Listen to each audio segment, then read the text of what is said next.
రీజనింగ్లో seating arrangement అనేది చాలా most important topic. అందులో కొన్ని ప్రాబ్లమ్స్ చూద్దాం మనం ఈరోజు. సో ఇక్కడ ఫస్ట్ క్వశ్చన్లో ఏమంటున్నాడు, ఈ sitting between D and A.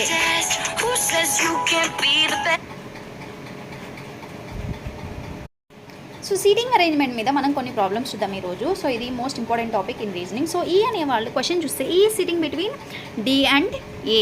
So ఈ ఎవరి మధ్య కూర్చొని ఉన్నాడు, డి అండ్ ఏ మధ్య.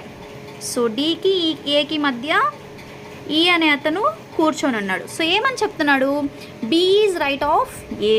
ఏ యొక్క రైట్ ఎవరున్నారు, బి అంటున్నాడు. అంటే ఏ రైట్ అంటే ఎవరు వస్తారు ఇక్కడ. సో ఏకి రైట్ ఏంటి, ఇది ఇక్కడ చూసుకుంటే మనకి ఇది రైట్ అండ్ ఇది లెఫ్ట్. సో ఏ రైట్ ఎవరు ఇక్కడ, బి. అండ్ క్వశ్చన్ తీసుకుంటే C is at one of the end. So C అనే పర్సన్ ఏదో ఒక ఎండ్ ఉన్నాడు. సో ప్రజెంట్ మనం ఈ ఎండ్, సో ఇక్కడ ఫస్ట్ నుంచి ఎండ్ పొజిషన్లో ఉన్నాడని అనుకుందాం. సో నెక్స్ట్ క్వశ్చన్ ఏంటి, D are sitting next to each other. So C and D అనే వాళ్ళు పక్క పక్కన కూర్చున్నారు. సో మనం తీసుకున్న అజంప్షన్ ప్రకారం సి అండ్ డి అనే వాళ్ళు పక్క పక్కన కూర్చొని ఉన్నారు. So C D E A B. సో అందరి పొజిషన్స్ వచ్చేసాయి. సో మనల్ని ఏం అడిగాడు, థర్డ్ ఎవరు కూర్చొని ఉన్నారో అడుగుతున్నాడు. So who is sitting third. So 1 2 3. So మనకి థర్డ్ కూర్చొని ఉన్నది ఎవరు, ఈ. సో ఇలా మనం ఈజీగా సీటింగ్ అరేంజ్మెంట్ ప్రాబ్లమ్స్ అనేవి సాల్వ్ చేయొచ్చు. రీజనింగ్లో సీటింగ్ అరేంజ్మెంట్ మీద ప్రాబ్లం చూద్దాం. So 5 people are standing in a ticket booking line. So 5 persons అనేవాళ్ళు మనకి ఇక్కడ లైన్లో నిల్చుకొని ఉన్నారు, టికెట్ బుకింగ్ లైన్లో. సో ఇది ఇలా అయినా రాసుకుందాం, ఇలా అయినా రాసుకుందాం, మనకి ఈజీగా అండర్స్టాండ్ అవ్వడానికి. సో ఏమన్నాడు, A and C D are standing together. A C D అనే వాళ్ళు కలిసి నిల్చుకొని ఉన్నారు. So D is between A and B. So A and సికి మధ్య ఎవరున్నారు, డి అంట. సో అనుకుందాం మనం ఏ అండ్ సికి మధ్య డి అనుకుందాం. సో నెక్స్ట్ ఏమన్నాడు, A is immediately behind B. So A అనే అతను బి ఇమ్మీడియట్గా బి వెనక ఉన్నాడంట. సో బి వెనక ఏ. సో నెక్స్ట్ ఏంటి, సో బిఏ డిసి. నెక్స్ట్ ఏమన్నాడు, is immediately behind C. So C వెనక ఎవరున్నాడు, ఈ. అయితే second last, so line last నుంచి సెకండ్ ఎవరు నిల్చుకున్నారు. సో రాయండి ఇక్కడ B A D C E. So second నుంచి ఎవరు నిల్చుకున్నారు, last C. So option A is correct.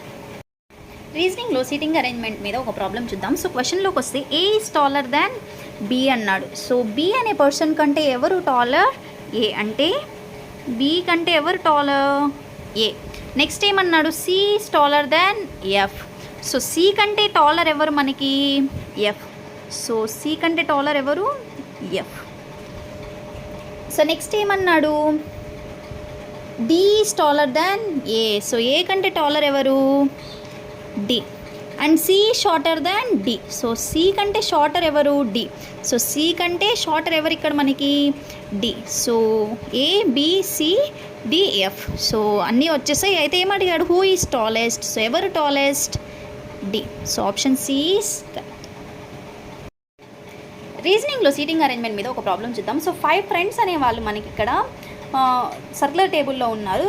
వాళ్ళు ఫేసింగ్ ఎలా ఉంది, టువర్డ్స్ ద సెంటర్. సో ఇలా చూసుకుంటే మనకి, సో 5 పర్సన్స్ 5 యారోస్ పెట్టాను. సో ఇక్కడ చూడండి, ఇలా పెట్టుకుంటే మన హ్యాండ్ ఇది లెఫ్ట్ అవుతుంది, ఇది రైట్ అవుతుంది. సో అలా చూడండి, right left, again right left. So ఇక్కడ రైట్ అవుతుంది, ఇక్కడ లెఫ్ట్ అవుతుంది. సో ఇక్కడ లెఫ్ట్ అండ్ ఇక్కడ రైట్, అగైన్ ఇక్కడ లెఫ్ట్, ఇక్కడ రైట్.